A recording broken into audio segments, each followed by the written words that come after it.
Абай Құнанбайұлының, яғни қара сөзін аяқтадым оқып. Абай Құнанбайұлының қара сөзі 1890 және 1898 жылдар аралығында жазылған философиялық, публицистикалық, яғни шығармалардың жиынтығы. Қазақ әдебиетіндегі ой сананың алтын қоры болып табылады. Қара сөз жалпы 45 қара сөзден тұрады.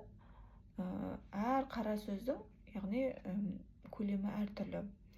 Бір қара сөздер, яғни 1-2 сөйлемнен құралса, кейбіреулері 1-2 бетке дейін. Абай қара сөздерінде идеалды адам бейнесі, яғни толық адам ұғымын қалыптастырған, яғни нұрлы ақыл, ыстық қайрат, жылы жүрек, яғни осы үшеуін үнемі бір деңгейде ұстап отырса, жалпы қара сөздерінің бағыттары, негізгі басты бағыттары педагогикалық, философиялық, діни-танымдық және сыншылдық.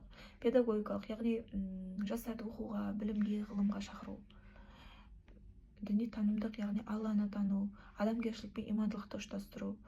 Сыншылдық, ол жаңағыдай адамның бойындағы жаман қасиеттерді болдырмау, сол туралы жазылған. Және де философиялық бағыттарында Абай Құнанбайұлы, яғни толық адам концепциясын жазған, жан мен таңның, яғни ұштасуы, ішкі жан дүние туралы жазған. Яғни толық адамда Абай Құнанбайұлы ыстық қайрат, нұрлы ақыл, жылы жүрек, яғни осы үшеуін адам баласы бірдей деңгейде ұстайтын болу, яғни басты құндылық деп санаған.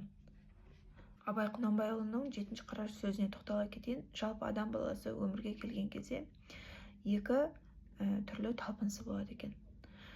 Тән құмары мен жан құмары.